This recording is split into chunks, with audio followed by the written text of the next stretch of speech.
If you are tired of waking up and not recognizing the man in the mirror, if you have grown weary of your own excuses, your own weakness, your own wasted potential, then this is not a speech. This is your intervention. You are not broken. You are undisciplined. And discipline can be installed, but only if you listen with decision, not curiosity. The power to become unshakable is already within you. This speech will awaken it. So sit still, stop drifting, and hear what your future has been trying to tell you.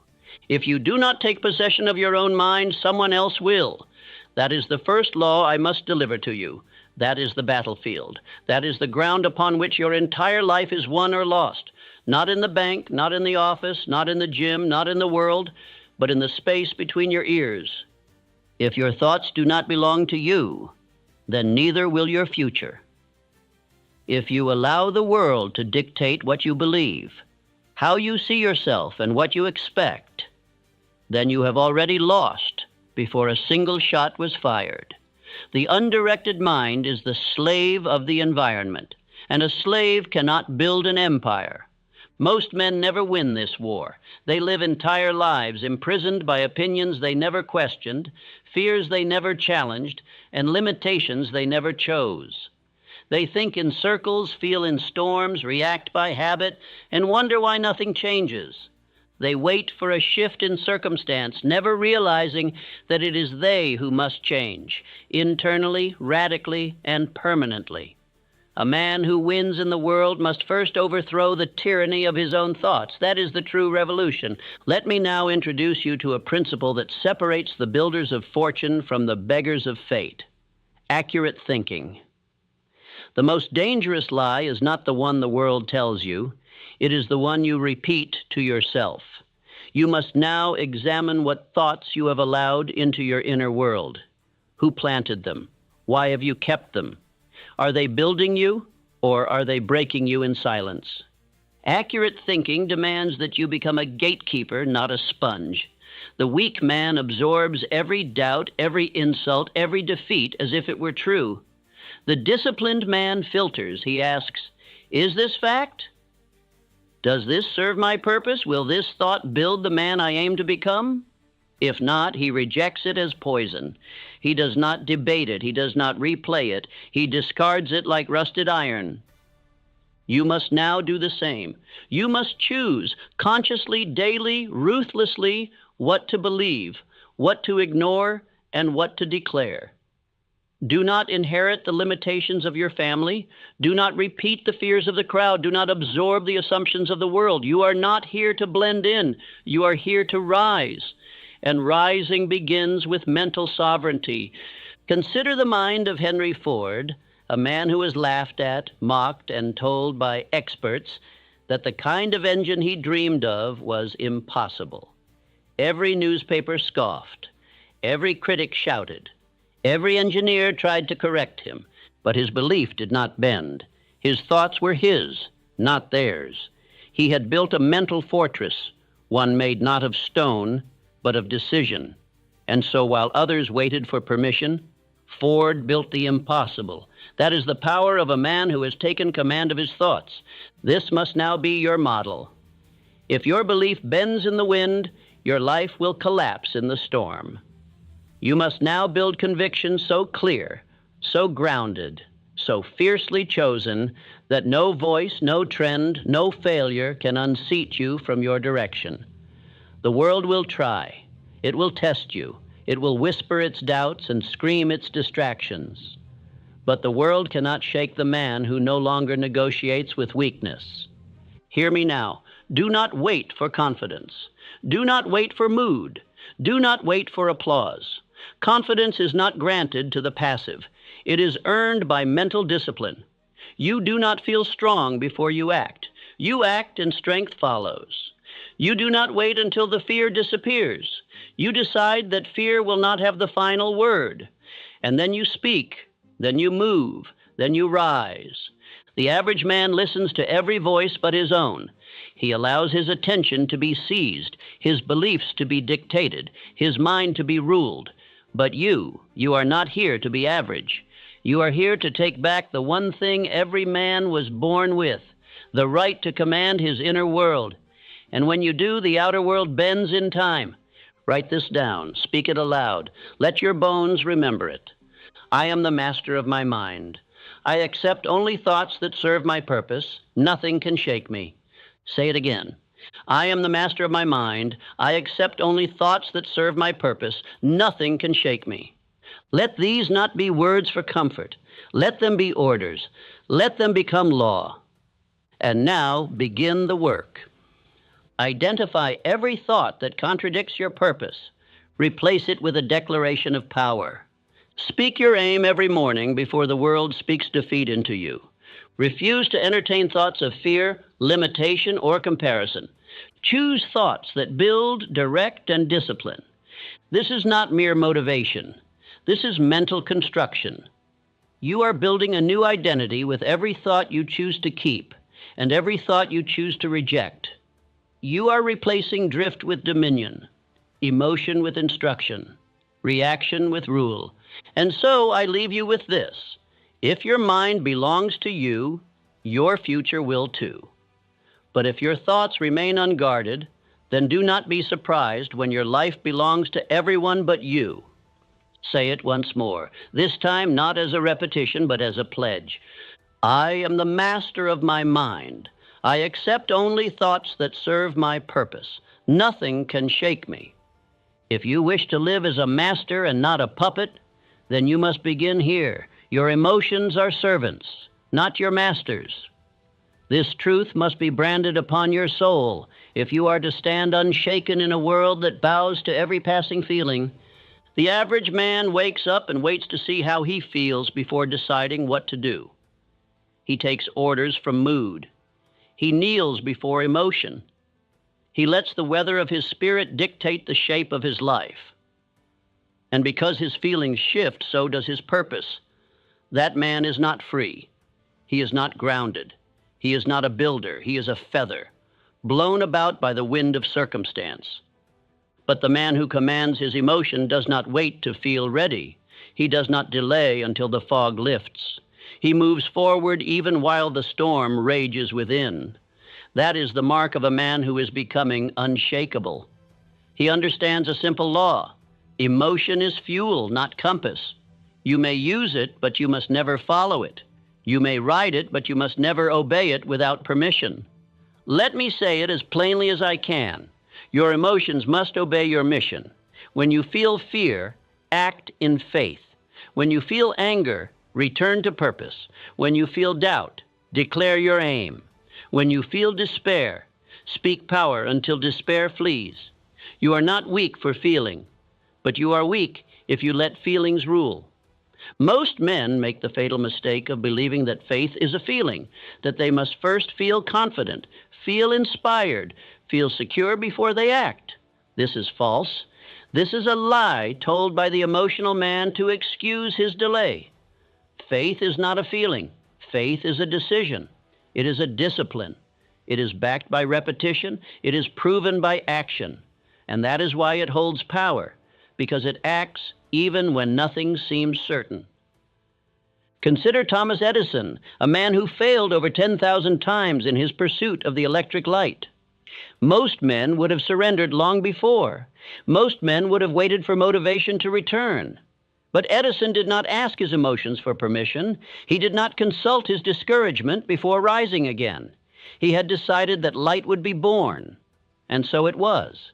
His emotions did not govern him. His aim governed him.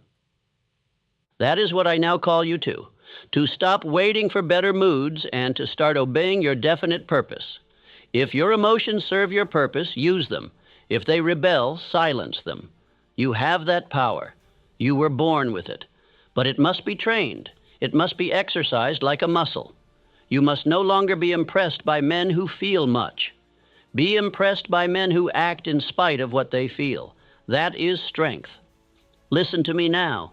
If your actions are ruled by how you feel, then every enemy, every opinion, every circumstance will be able to direct you like a child. You will work only when it feels exciting. You will speak only when it feels easy. You will move only when the road is smooth. And when resistance comes, and it will, you will collapse and call it fate. But not you, not anymore, because now you understand the law. You may feel anything, but you must act according to your aim. No more decisions based on discomfort. No more hiding behind uncertainty. No more surrender to passing clouds. You were not born to obey emotion. You were born to master it. Your daily instruction is this: when fear rises, act in faith. When doubt whispers, declare your aim. When anger stirs, return to your plan. Make it a command. Make it ritual. Write it on your desk. Speak it before your work begins. Let no day pass without enforcing this law. And do not mistake stillness for weakness. Emotional mastery is not about repression. It is about redirection. You are not called to numbness. You are called to alignment. To feel fully, but choose power. To sense pain, but respond in purpose. To notice fear, but walk in faith anyway. There will be moments when you are tested, when the pressure rises, when the temptation to react overtakes the desire to build. It is in those moments that your future is decided, and your training begins now. Say this with me. My emotions obey my mission. I do not collapse. I direct myself. Again, my emotions obey my mission. I do not collapse. I direct myself. You must not merely say this. You must live it.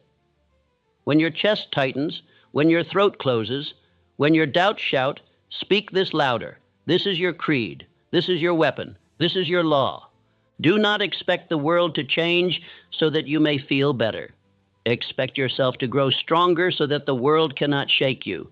That is what emotional discipline creates. A man who cannot be broken by feelings becomes a man who cannot be broken by life. Say it once more now with full authority.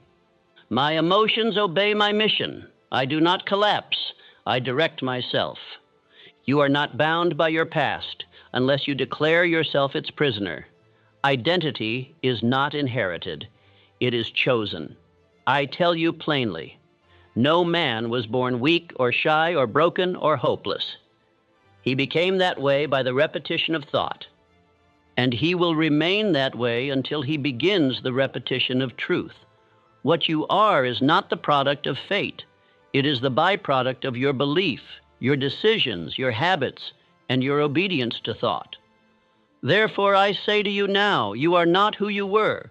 You are who you decide to become and who you train yourself to be.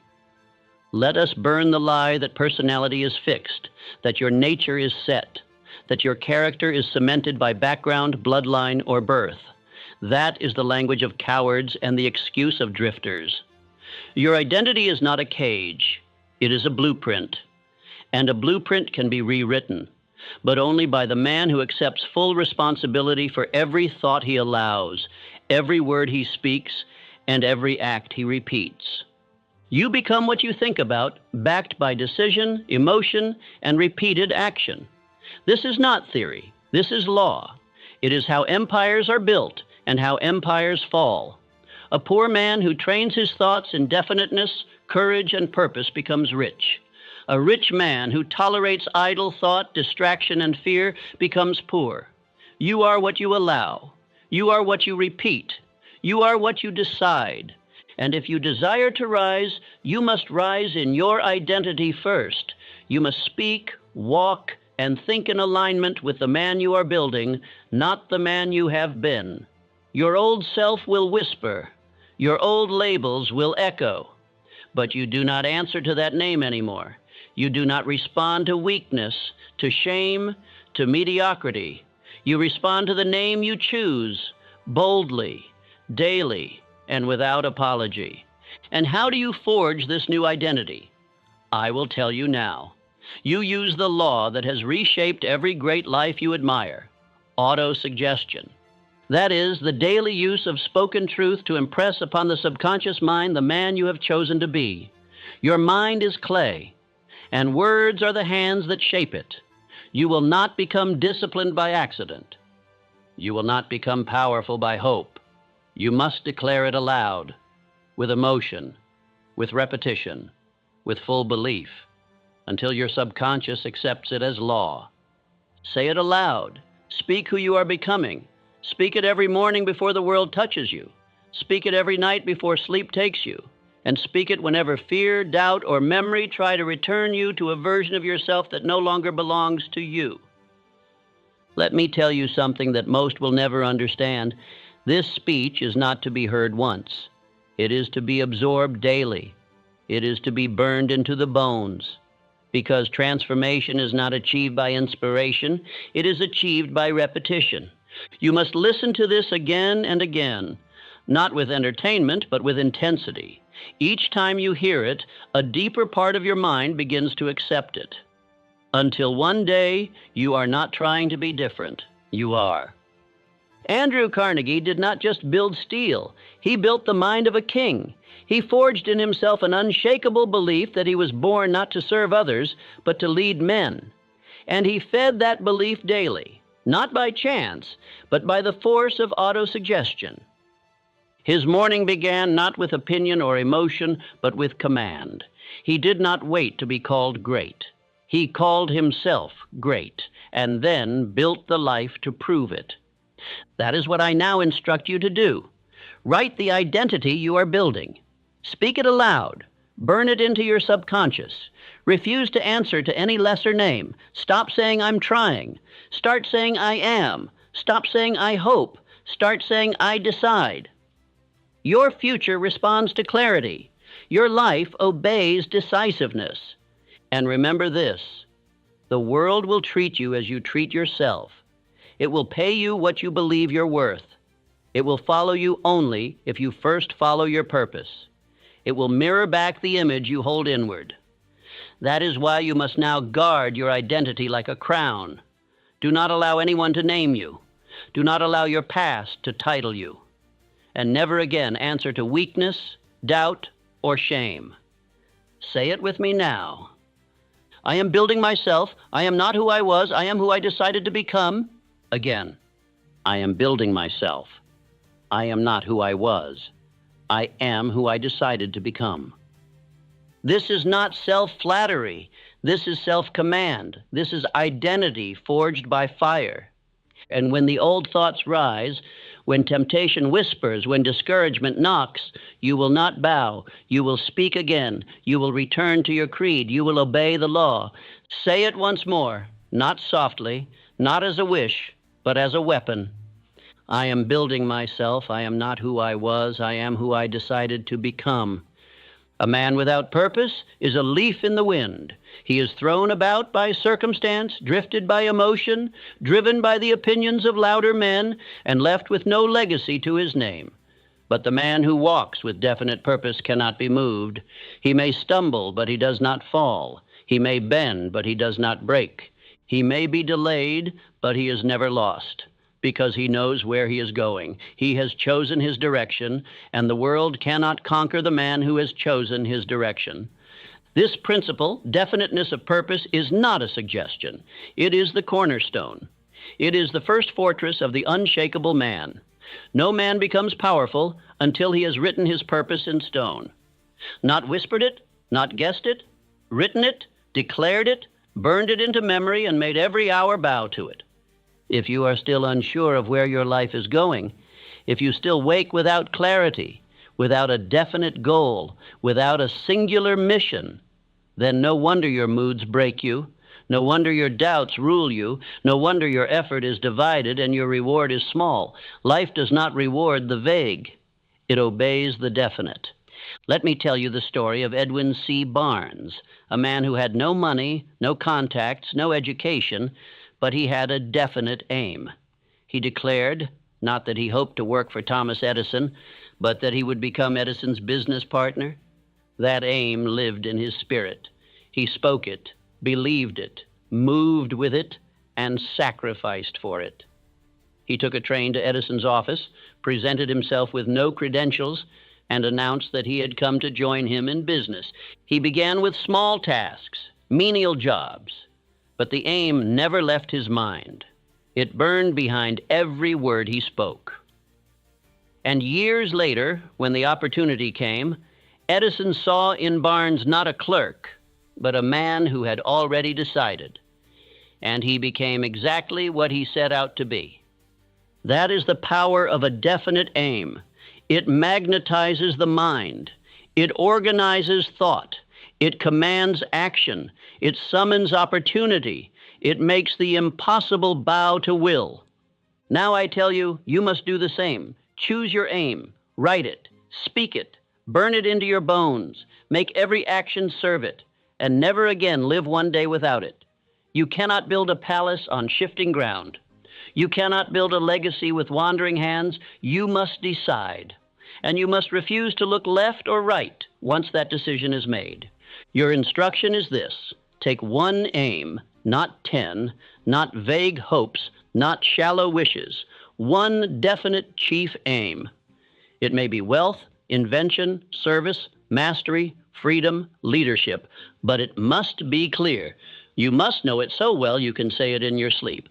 You must speak it every morning before you face the world and every night before you close your eyes. Because the man who does not program his own mind is a slave to the world's program. Without purpose, you are prey. You are prey to emotion, suggestion, fear, criticism, failure, pleasure, and drift. You will wake with no reason. You will act with no focus. You will work with no flame, and you will die with no legacy. But with purpose, you become a force. And here is the great secret. Purpose gives you power over fear, because when you know where you are going, fear becomes small. It becomes background noise.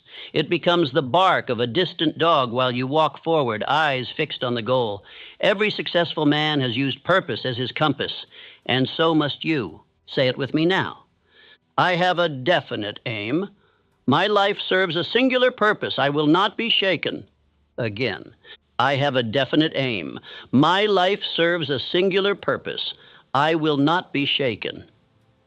These are not words for decoration. These are words of construction.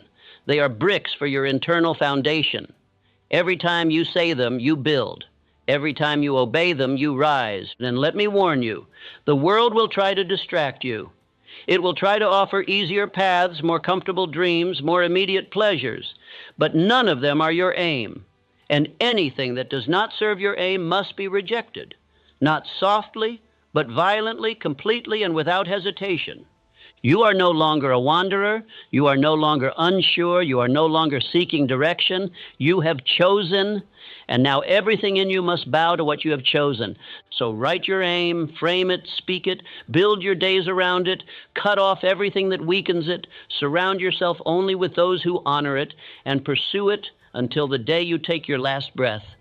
Say it once more. I have a definite aim. My life serves a singular purpose. I will not be shaken. You must hear this with absolute clarity. No man who cannot control himself will ever be trusted with control of anything greater. You may possess genius. You may possess charm. You may possess drive. But if your appetites rule you, then your power will rot from the inside. You will rise for a moment, but you will fall in time. Because no crown rests long on the head of the undisciplined. Self-control is not weakness. It is not denial. It is not the absence of desire. It is the mastery of desire. And let me tell you this now, that mastery is not optional. It is the price of greatness. Every man you admire, every builder of empires, every leader of revolutions, every creator of wealth, first conquered himself. If you do not govern your appetite will govern your actions.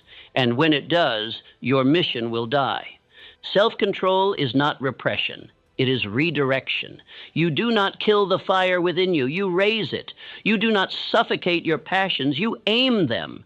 You transmute the energy of appetite into the energy of production. This is the law of mastery. You take that urge to indulge, to escape, to feel pleasure, and you feed it into your work, your service, your strategy, your ambition. This is not fantasy. This is science of mind. This is the highway to power.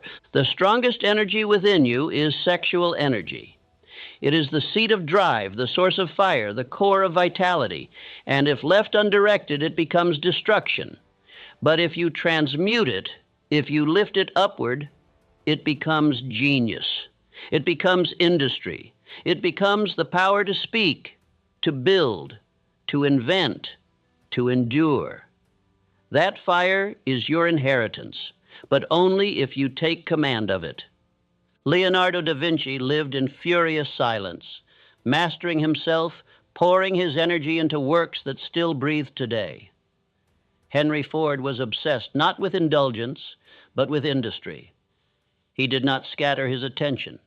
He preserved his focus like a sacred fire. Andrew Carnegie, too, disciplined, deliberate, detached from distraction. These men were not idle. They were not impulsive. They were not driven by appetite. They drove their appetites like horses pulling a royal carriage. And now it is your turn. You must become a man of discipline. You must create rituals that harness your fire, daily, unwavering, sacred. Rise early. Write your aim. Breathe in silence. Work with intention.